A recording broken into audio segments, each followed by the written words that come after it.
It's 2025. Geekonix 25. It's the generation, the revolution, alas. So moving forward, what do you think in the next 10 to 15 years of time span, what do you think would be the next big hype rather than just AI? And I'm very sorry to say that if I could have predicted whatever will happen for 10, 12 years, I would have been given the Nobel Prize for Imagination. Through or you will have hysteria. Hey, hey, hey. Srima says, and I quote, the victory is to the most enduring. Forward, ever forward. At the end of the tunnel is the light, and at the end of the fight is the victory. Good afternoon. Welcome to the second episode of Echoes of Edge, the official podcast of Geekonix, the official science and technology club of Techno in Salt Lake. Today, we have the auspicious opportunity to have with us Mr. Dr. Sujoy Biswas sir, who is also the director and CEO of Techno India Group and Techno University. He is a stalwart and he has been involved in various aspects of life, such as being involved with business chambers. He has successfully hosted 400 plus episodes of a very successful podcast named Joy Pothe Songe Sujoy. He is a member of many business chambers. He is an esteemed scholar. He is an excellent singer, and we are very glad to have him with us today. Good afternoon, guys. Today, we have the honor and privilege of hosting none other than Dr. Sujoy Biswas sir with us at the Echoes of Edge, the official podcast, hosted by Geekonix, the official science and technology club of Techno in Salt Lake. Good afternoon, sir. Welcome to the podcast. So firstly, sir, what I would like to ask you is, being a part of this huge group, Techno India Group, for all these years, sir, what has been your experience with dealing with all the success and also the setbacks that have come along the way? Thanks for coming to me and giving me the opportunity to share my thoughts with you. I thank and take. I'm very proud of being a part of Geekonix, which is the biggest tech fest in Eastern India after the fest in IIT Kharagpur. And I'm with the organization for the last 17 years, have been through the ups and the highs of the group. And we had always focused on making a Bengal, which one can be proud of, and India, which can be proud of, by the means of empowering students who comes to us with knowledge, which can make them great, we can make them great, the state great, the country great, and a great figure in the whole world. And our alumnus are there of the whole world making sea of changes. Whatever challenges we faced, we tried our best, to the best of our ability, to ride over them.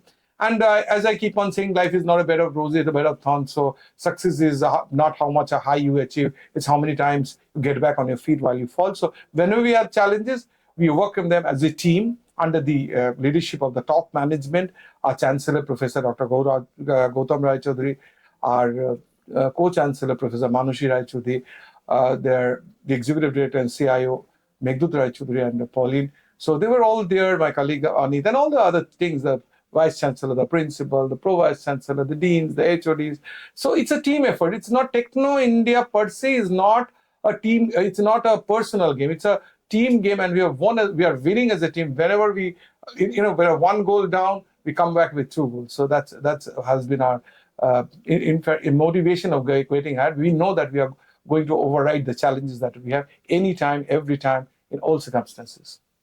Thank you so much for answering the question, sir. I'm actually so impressed by the answer that I just want to applaud you right now. Oh, thank you. Since it's just the first question, let's just hold the applause for now. Moving on to the next question, sir. As we all know, you're the very gracious host of a very successful show called Joy Pothe Songe Sujoy, and also as a motivational speaker. Nowadays, what we feel is emotional intelligence is a very important question in today's world. So, sir, what would be your suggestion as to some quality or qualities that should be inculcated in today's youth so that they can get even more familiarized with the emotional part of the world, not just the mechanical parts? See, I keep on saying, not only in my show, but all the addresses that I make in every platform, that success or innovation comes from intelligent quotient and emotional quotient. So emotional quotient is as necessary as intelligent quotient. So IQ and EQ.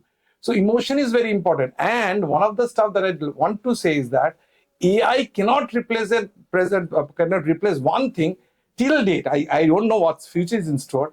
Till date, AI cannot replace the emotional quotient of the thing. So emotional quotient is very important. Mind is very important.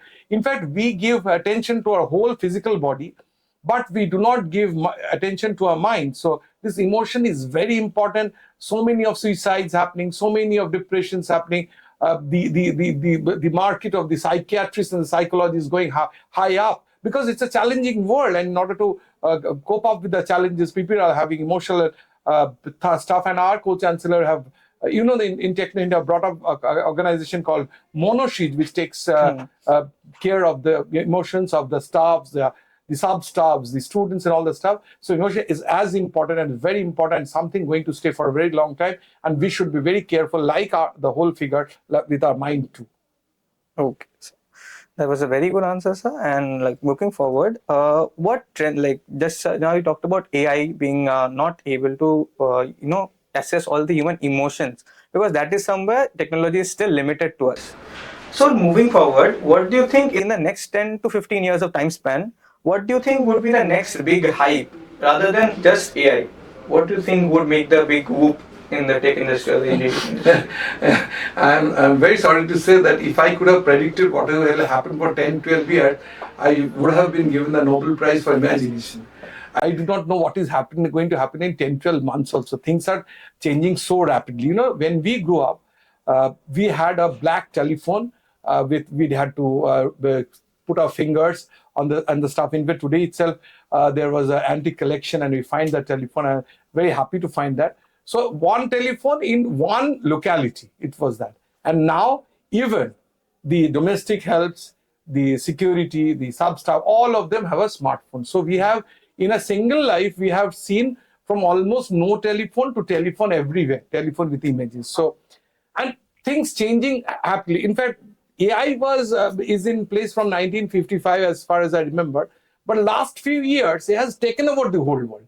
So the perception is that AI is going to take away all jobs, but no, it cannot. It won't take away. It would take away iterative jobs, but not which comes of imagination and innovation and emotion. So I keep on saying the only constant that is there is change. So change is inevitable, change is going to stay.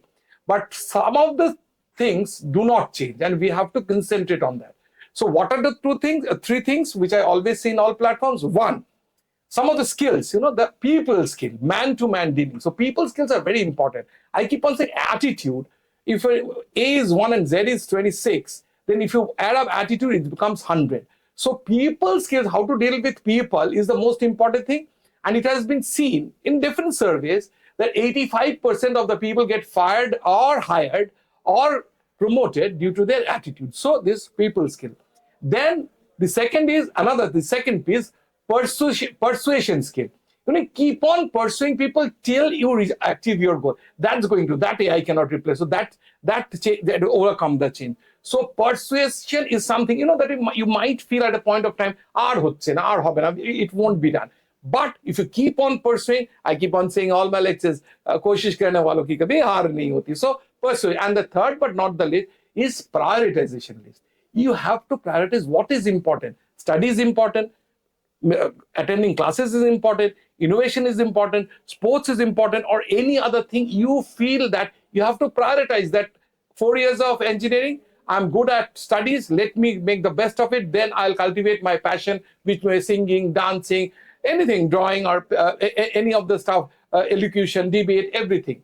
But at the same time, this is very important, this prioritize. If you prioritize, then you know that where to reach, because if you don't have a goal, you don't have any opportunity to reach the goal. So have a goal and take one step at a time, and you will find the view is beautiful at the top. So people skill, persuasion skill, and prioritization skill. These are the skills which will help us in this changing world of AI to be successful any matter whatsoever. I cannot again say, I just put up my hands, I cannot say what is going to 10 to 11. What I can say is that any skill you pursue, you should be the best of that, because competition is going to be very high, because now You don't, classroom does not, academics is not in classroom. Class is all over the world, 24/7, infinite contents, infinite knowledge coming at your palm top. So you have to keep on pursuing whatever is coming to you. Okay, sir. Sir, you were just so inspiring. Like, I'm just feeling sorry for those who won't be able to see it, like, just a podcast. So nice of you. So, sir, moving on. Sir, as we all know that you have been very experienced in the real estate valuation and civil engineering too. So, sir, now that there are talks of smart cities in India, in the whole nation, so what are your thoughts on that exactly? See, by and by, the smart cities are going to take over, because it's not smart city. You know that we have the 17 sustainable development goals. In order to make the world sustainable, we have to have this smart cities, which talks of the green cities. In fact, zero carbon emission. And we had the G20 summit in India.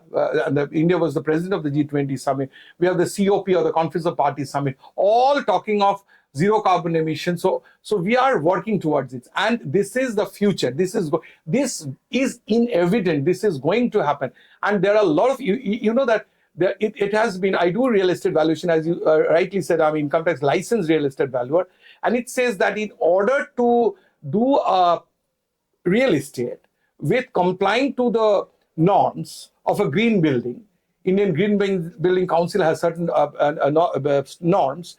It requires 2% to 4% extra cost, but the benefit is 10 to 12%. So initially the investment will be high, but the return will be much more higher and will make the world a better place. So that's the future that's going to happen. Okay, sir. Thank you for that. So now moving on, so as everybody knows about you, you are very famous and a very charming personality. But underneath all of that, there's this humility, because all we know from knowing you is that you have so many accolades to your name and you're still such a modest person. So what do you expect the coming youth who are, meddling in technology and innovation? Sometimes success gets to your head. Modesty is very difficult to come by. So what do you like to advise to them so that the modesty does not get away from them, or just the arrogance doesn't come out? Very interesting question and very pertinent question. You know that I run a talk show which is running for, at this point of time, it has crossed 454 episodes. And I keep on saying 7 rules of success. And from the successful guests that appear, I ask them that what is your advice for success? Because we have interviewed them because they're successful. And the one thing is common that all they say is humility. So humility is a certain thing which is the key component of success. If you think that you are successful, try to look at the success of the other people's, what Elon Musk has done, and say you have done nothing. So the thing is that if your barometer of comparison is high, then you'll find how minuscule your achievement is. That's the stuff that present people who are not that humble needs to manipulate. One thing. Second is, do not take your chair as yourself. I never consider the chair I sit is myself. I try my best to mix with the liftmen, the drivers, the support staff, the faculties, the students in the same way as I mix with anybody around. So this is something I try to emulate among my students, with my child, with my wife, and my wife is like that only. I learned from her more on this, and this is something that the present generation, because that people, the boys or the girls coming up, they are the single child or maybe a brother and sister. So all the attentions are them. So they feel very important. But at the same time, if you give back, you get back more. I keep on saying that there is no competition in the whole world. People are saying it's so competitive. I said if people get 10 rupees and you give more, there is a competition in the field. If you are given 10 rupees and you are doing 3 rupees job.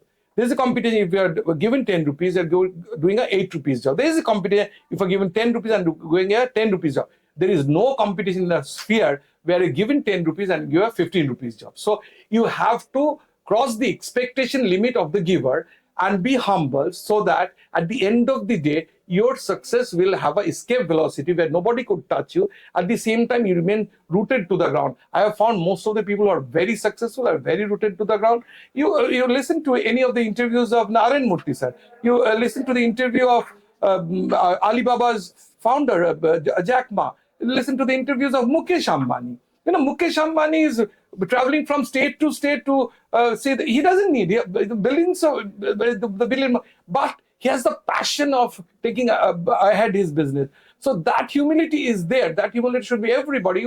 You take the example of our chairman, Professor Dr. Gautam Rai Choudhury. He has done Empower of Techno India with 121 institutions, 5 to 6 lakh alumni, 6,000 to 7,000 faculty staff, or so many staff, so many students, a lack of students all over this. But you'll find him so humble, so down to earth, with such a kind of humility, which is worth envying. It's very difficult to be such humble, but that is the humility that brings success. And I'll say to the present generation, look up to the people who have really achieved, and you will find that with humility, you're going high up, or being successful will be no bar at all. Sir, I think I would speak for everyone that's watching right now that I'd just like to, can I just show my respect to you, sir, please? Oh, thank you so much. After all the words that just to conclude, I'll say that you keep on speaking your mind, and don't get upset any day. I'll end with the prayer of serenity, which I always say. You cannot change everything, so you have to keep on trying. And remember the prayer of serenity, which says, and I quote, God grant me the serenity to accept things which I cannot change, courage to change the things that I can, and wisdom to know the difference between what I can and what I cannot. Victory will be yours. Srima says, and I quote, the victory is to the most enduring. Forward, ever forward. At the end of the tunnel is the light, and at the end of the fight is the victory. So victorious you will be. Keep on trying, keep on fishing, and your flame of aspiration must be so straight and so ardent that no obstacle will be able to dissolve it. Namaskar. Thank you so much, sir, for those amazing words.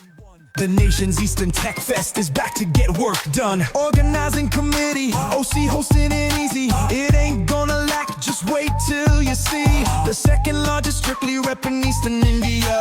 One better come through or you will have hysteria.